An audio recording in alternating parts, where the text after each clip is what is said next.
এরকম কয় বলে বলে বলে বলে বলে বলে এই কাজ করে ভাত মিলত না, এটা বলে অনেকেই বলে। যারা নিয়ে গৃহস্থ, যারা নিয়ে এই ফানের চাষটা করে তারাই কয় যে এই ফানের চাষ করে আমরা ভাত মিলত না। এখন যে অবস্থা আরম্ভ হয়েছে, মাসে 200 বিঘা পান হয়, জমি 18 শতক জমিতে পান, 23 শতক জমিতে আমার ফান চাষ আছে। সকাল থেকে ফানের বড় যে সকাল থেকে সময় সন্ধ্যা পর্যন্ত করতেই হয়।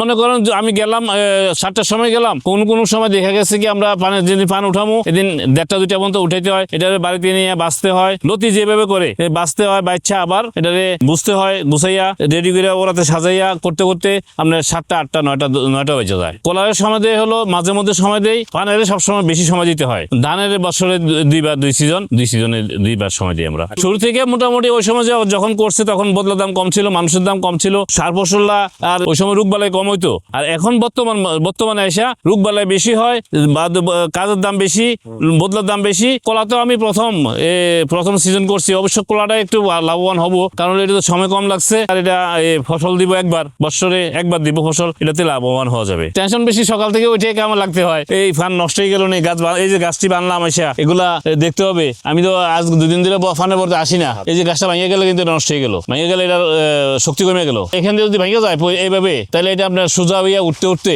আবার 1-1.5 মাস লেগে যাবো। পানের বড় যে বেশি ভয় হলো পানি উঠলে বেশি ভয়, একবারে নষ্ট হয়ে যাবো সব। বৃষ্টি হইতে তো সমস্যা আছে, এই যে পচনটা বাড়ে, এই পচন রোগটা বাড়ে, এটার দামটা পড়ে গেলে আমাদের খুব কষ্ট লাগে, কারণ আমাদের উপার্জন হইলো এটা পান হইলো বড় উপার্জন ধানের চেয়ে। পানের দাম পড়ে গেছে, পান চাষ কৃষকরার হাত পা ভাঙিয়ে গেছে। পারিশ্রমিক বললাম যে 500 700 600, সকাল থেকে 1:30টা পর্যন্ত হলো 5 থেকে 600, আর সকাল 8:30 থেকে 4টা পর্যন্ত করলে 800। ওই যে সময় বাড়তি করতেছে, টাকা বাড়তি। পান চাষ যে করে হ্যাঁ কিন্তু হাঁটু ভাঙা, এই সময়ে যে টাকাটা দিতেছে ঘর থেকে কিছু বিক্রি করে দিতেছে, নাহলে ব্যাংকে থেকে টাকা উঠে এনে দিতেছে, নাহলে ধান বেচা দিতেছে, নাহলে কলা বেচা দিতেছে, পান বিক্রি করে টাকা দিতে পারতেছে না। আমি তো একটা ব্যাংকে থেকে উঠে এনে টাকা দেই, দোকানের ভাড়া টাকাতে এনে টাকা দেই, তাদের বহুত টাকা দিয়ে দিতে হবে। পান্ডার বাসে রাখতেছি, কখনো না ভালো পাই, দাম ভালো পাই সেই আশায়। যারা পান চাষের কাজ করে তারা বদলাটা আলাদা ভিন্ন। যারা খেতে মাঠে রোয়া লাগায় তারা কিন্তু এই কাজটা করতে পারে না। এই বৈশাখ ফান্ডা নামানোটা এটা কাজ সবাই করতে পারে না। আমার পরবর্তী প্রজন্ম নাই, বদলাও হবে না, আর আমার পরবর্তী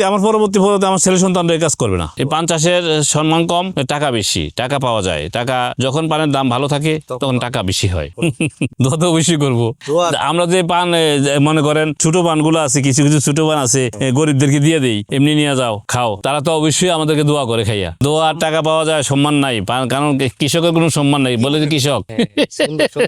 পান চাষি ফলা গেছে মেয়ে দিব 3 থেকে 4 বছর আগে বিক্রি করছি 4-5 হাজার টাকা করে ডেলি প্রতি বাজারে বিক্রি করতাম। মন খুব ভালো থাকতো, তখন খরচাও করতে ভালো লাগতো। যেটা ভালো লাগছে, যেটা ইলিশ মাছ মন চাইলে ইলিশ মাছ কিনা খাইছি, আমরা তো এখন ইলিশ মাছ কিনা খেতে পারি না, কারণ আমাদের কাছে টাকা নাই। কৃষক পান চাষ যারা করে হিন্দুদের মধ্যে বেশিরভাগই হলো বারুই পান চাষ বেশি করে, আর যারা শিক্ষা করে তাদেরকে কিন্তু বারুই বলা হয় না। যে আমাদের ভিতরে অন্য সম্প্রদায় আছে না, মাছ যারা বিক্রি করে তারা কিন্তু আবার বারুই সম্প্রদায়ের না, তারা নমঃশূদ্র সম্প্রদায়। দাদার পরে বাবা করছে, বাবার পরে আমরা করতেছি আর কি, কারণ এটা আমাদের পৈতৃক সূত্রে পাই আইছে। যেহেতু করতেছে সেহেতু আমাদের খরচ বেশি হইলেও করতে হয়, লাভ হইলেও করি, লস হইলেও করতেছি আমরা। ওই সময় তো লস হয় নাই, কারণ ওই সময় তো বদলার দাম কম ছিল, লোকের দাম কম ছিল, এত খরচ মেডিসিন এত খরচ ইউজ করতো না। এখন তো মেডিসিন ইউজ করা লাগে, কাজের লোকের দাম বেশি, কাজের লোকটা টাইম মতো কাজ করে চলে যায়, এরপরে কাজ করে না।